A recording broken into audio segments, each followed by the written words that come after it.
Hi, I'm so glad you stopped by. I'm going to read this story called Grover Goes to School. Today was the big day. It was the first day of school for Grover, and Grover was ready before the sun came up.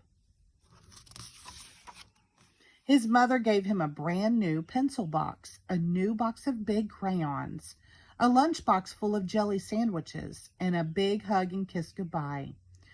"I will be the only one from Sesame Street," said Grover. "What if nobody likes me?" His mother smiled. "Just be yourself," she said. "You are very lovable." But Grover was not so sure.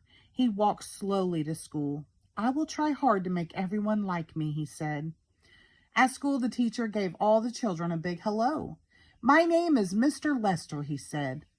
"And what are your names?" One by one, they said their names. "Truman, Jill, Molly, Bill."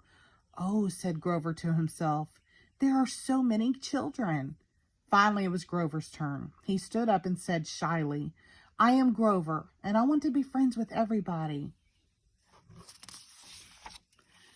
After they all said their names, Mr. Lester let them draw pictures. He passed out paper and a box of old crayons. "I can use my own new crayons," said Grover. Truman looked at Grover's crayons. "Hey, Grover," said Truman, "if you will give me your crayons, I will give you my truck."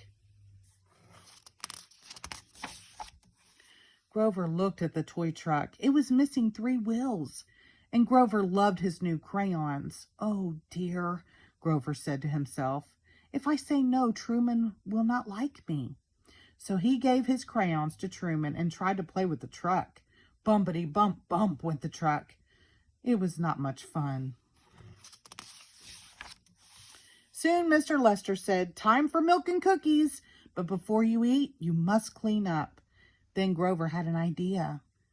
"You can eat right now," he said to the children near him. "I, Grover, the cleaner upper, will put everything away." The children ran to the cookies. "Thanks, Grover," they shouted. Grover cleaned up the crayons, the lumps of green clay, and the blocks on the floor. "Now I will get my cookies," said Grover happily.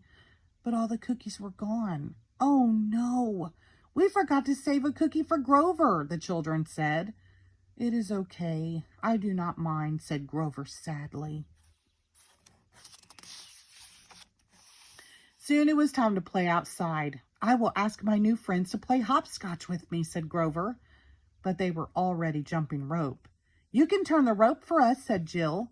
Grover did not want to turn the rope, but he said, "Okay." Finally, it was time for lunch. Grover opened his lunchbox. Truman watched him. "If you give me your jelly sandwich, I'll give you my bologna," said Truman. Grover did not like bologna, but he said, "Okay." Suddenly, tears began rolling down Grover's furry face. "Why are you crying, Grover?" asked Molly. "Because," cried Grover, "I do not like this broken truck. I miss my crayons. I did not get a cookie. I do not like jump rope. And I hate bologna." Grover cried and cried. "I will cheer you up," said Molly. "Do you want to play marbles?" Grover stopped crying. "Well, I like jacks better," he said.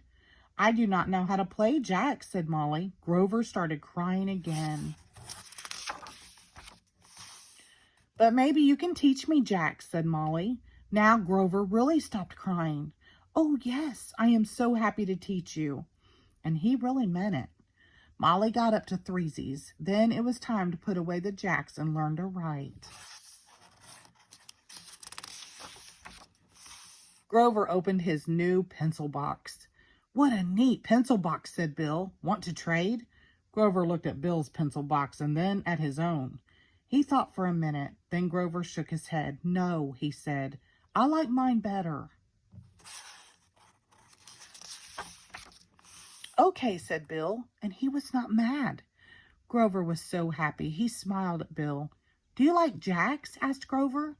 "My favorite game," said Bill. "Mine too," said Grover. After school, Grover, Bill, and Molly played jacks. Then Grover ran home. I have 2 new friends, he told his mother. 2 new friends in one day, she said. That is a lot. It sure is, said Grover. The end. Thank you.